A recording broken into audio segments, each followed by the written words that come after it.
Alright, welcome to Boys Weekend. This is the first hunt of the afternoon. We've seen some goats across the river already, but we weren't ready to cross the river. We thought we'd try our luck on this side first off and see what we can find. No real billies, couple of small billies in there.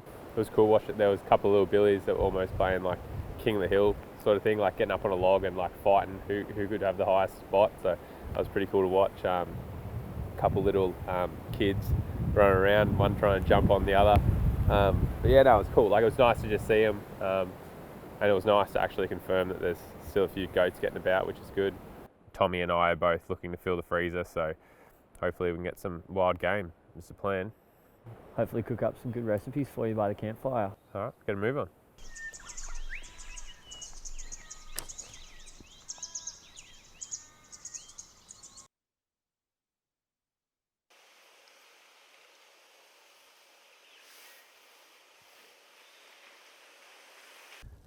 Right, we just got out here this morning and we've crossed over onto the other side of the river, and straight away we picked up that mob of goats that we were watching yesterday, Arvo, and they've moved off the riverbank and they're sort of cutting through the flats and just feeding across the edge of the tree line. We're just going to try and make a game plan to get into a good position and sit and wait and hopefully take a couple of nice ones.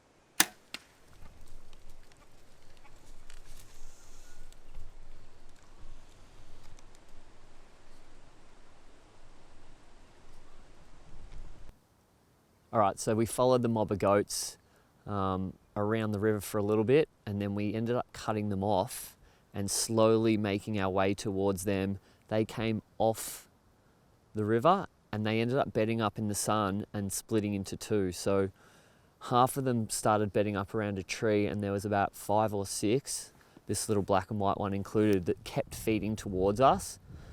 After about 5 minutes, a couple of them fed to within about 20 yards. Good entry, and yeah, it was a good shot. I was very happy with it.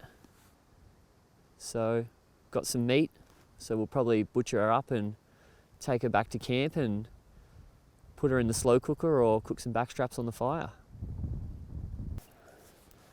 Well, we've just come back into camp and set up a few things. We've obviously got the goat that Tommy shot just over probably an hour and a half ago, hanging in the tree behind me. We've just lit a fire and got the hot plate ready, heating up at the moment. Just, yeah, going to do a bit of a cook. And the first thing we want to cook up is actually the goat heart. So just going to show you guys how I prepare that. It's actually my favourite cut out of everything that we get off these awesome animals at the moment. Really sort of, it's not gamey, but sort of really, it tastes like steak essentially. And yeah, it's just that there's only one per animal. So just going to go ahead and show you guys how I prepare that. So the first thing you want to do is, you can see where all these are all the valves. It's actually the aorta. They're full of cartilage, so they're quite chewy.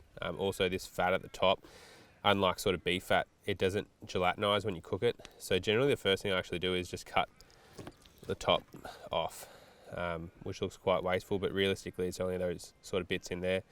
This is actually blood from the goat, so you want to take all that out, throw that away. Benefit of an outside kitchen. Next thing is you want to do, you sort of open it up. So as you can see, we've got most of the fat off there. Any of these little stringy bits, that's actually the valves in your heart, so remove that. And then I just generally cut it into sort of thick pieces like that. And then that's just the leftover as well. So as you can see, especially with the goat, like, you don't really get much. That's the only pieces we get. But all I do to that now is just put salt and pepper on it, and then just whack it on the hot plate. So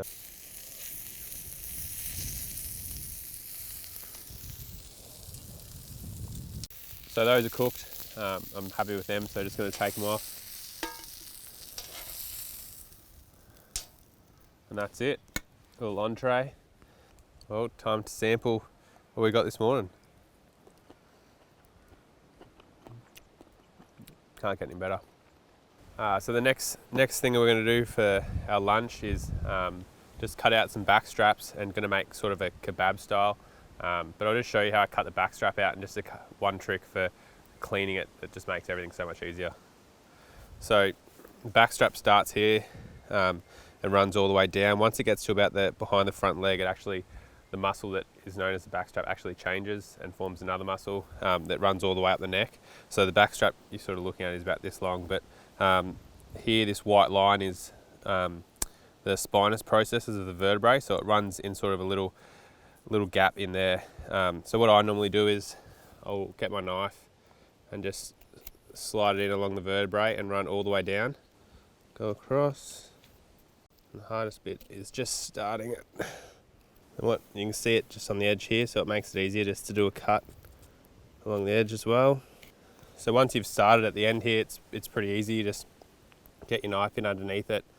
So if you're field dressing your game and you haven't gutted them, there's it's called the transverse processes of the vertebrae that come out here, so it sits along that. But underneath in here, if you go around the other side, is actually where the guts would sit. So you just got to be mindful how deep, like if you're cutting that way, you don't want to go through that because you end up popping the guts. The ribeyes sit internally on here, so on a bigger animal, or we'll take it out of this one just because we've brought the whole animal out. But if you're going to take the ribeyes, you don't want to go through that section and actually nick the guts, because obviously then you ruin them, or you got to wash them. But we'll just keep going down.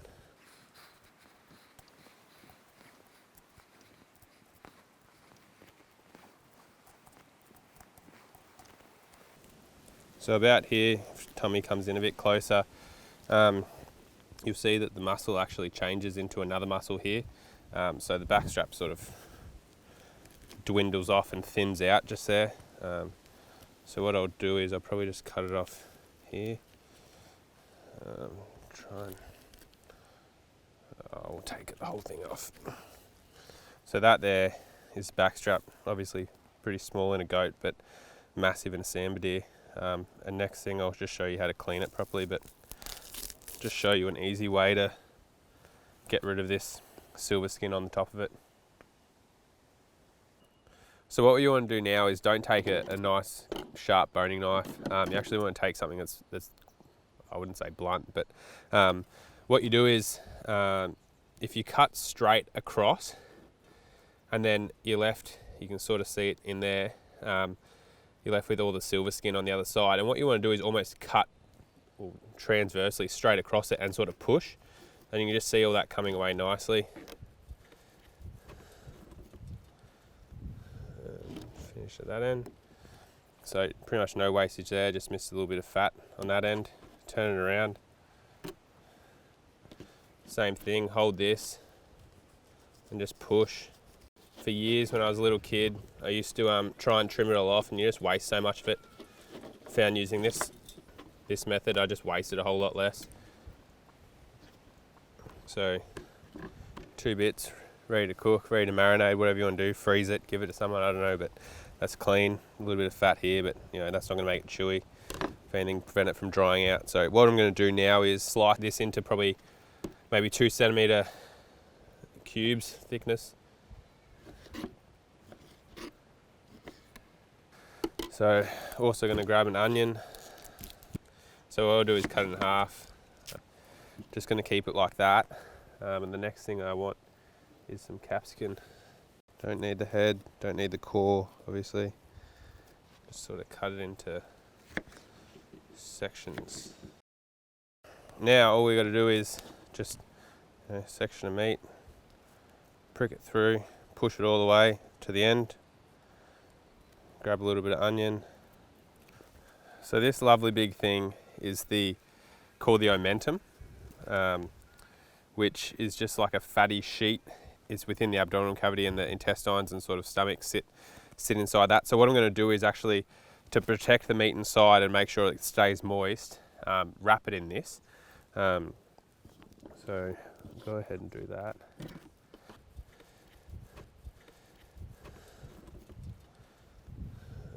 I'll just go and chuck it on the fire, and this should probably take about 15-20 minutes to cook. So just going to turn it now, and you'll see that the underneath side's gone all crispy, and the meat in there is just starting to, and the onions starting to caramelise and cook through. But so the last thing I've just done, the fat is pretty much rendered all off. I've just mixed up a concoction of lemon juice, rosemary, salt, pepper, and a little bit of that lard. So just going to go in and pour that over the top.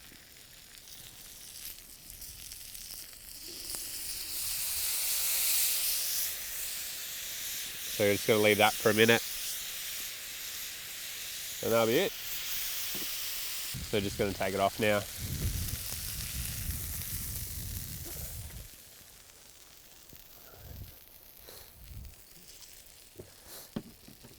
Nice little salt.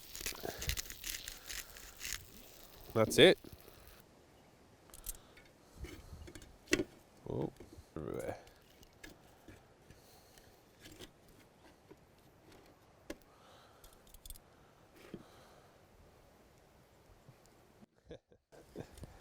Little kebab cooked on the fire.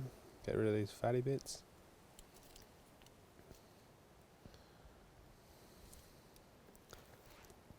Oh. 10 out of 10.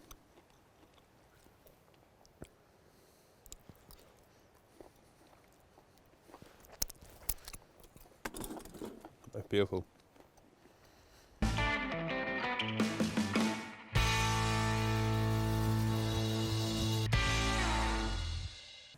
Righto, so what we've got now is what I call the front shanks, which is essentially your forearm part, the radius and ulna, and then also the humerus, which is just below the scapula. So these are really good for slow cooking. Me and Tommy are gonna go out soon and go chase some bunnies and some pigs. So I'm just gonna put the camper oven on so that we come back and there's a nice hot meal already waiting for us after a long day of hunting. But other good cuts that you could use are the necks, obviously the shanks at the back as well. Would all be great. You could also use the scapula. We just don't have a big enough camper oven, and plus there's only 2 of us, so don't need to cook up a feast, but it'd be a great option if you're feeding a whole family, do the whole front leg. Yeah, what we're going to do first is I'll just put the camper oven on the hot plate that we got going, and just going to start cooking everything in that. And what we want to do is we're going to start browning some onion and garlic in that first, and also brown off the meat, just so that we can try and trap as much moisture in the meat after we cook it. So first thing in, just going to put some coconut oil, because that's the oil that we bought, but you can use any other oil as well. Just going to put some lard in as well. Nice big fat dollop. So next, just get our onion and garlic. So nice big chunks. First bit in. So next thing, these are magically being peeled. And just going to do a really rough chop. Want to keep them big chunks so they don't burn. Add that to the pot. Onions are nice and caramelised, looking really good. Yeah, always make sure you salt your meat really well. Like, I know this looks excessive, but I promise you it won't be when you actually cook it, especially because it's been dry, because we've been hanging it. So just going to take the cuts of meat that we got here and whack them in. So now just quickly going to add some veg, a couple of carrots, same thing with the mushroom. Might just put a little bit of the pumpkin in. Normally I'd like to put sweet potato too, but just do smaller cubes of this to make sure it cooks.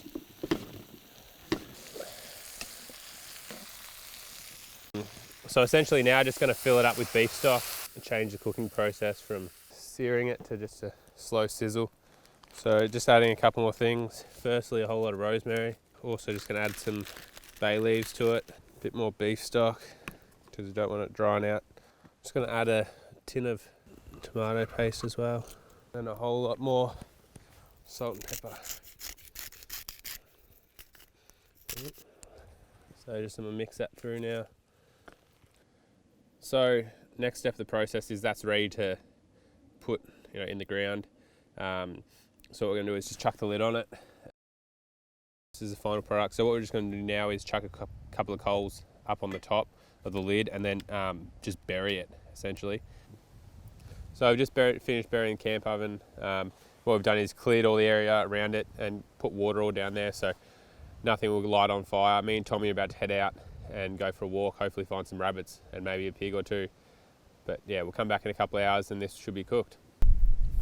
So we've just come back after failing at chasing some rabbits around. They just proved too good for us this afternoon. But yeah, we've come back and Lucky T is sorted, so just going to pull it up out of the ground and then use the brush to clean it off. So we'll see what it finally looks like. Oh damn, looks pretty damn good to me. Well, as you can see, the meat's falling off the bone. Got a beautiful sauce. Dinner's hot and ready, so we'll tuck in and get into it, but great way to finish off an awesome day. And thanks Tommy for providing the meat.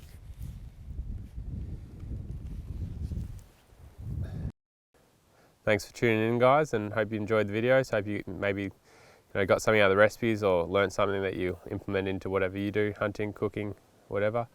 And we'll see you next time.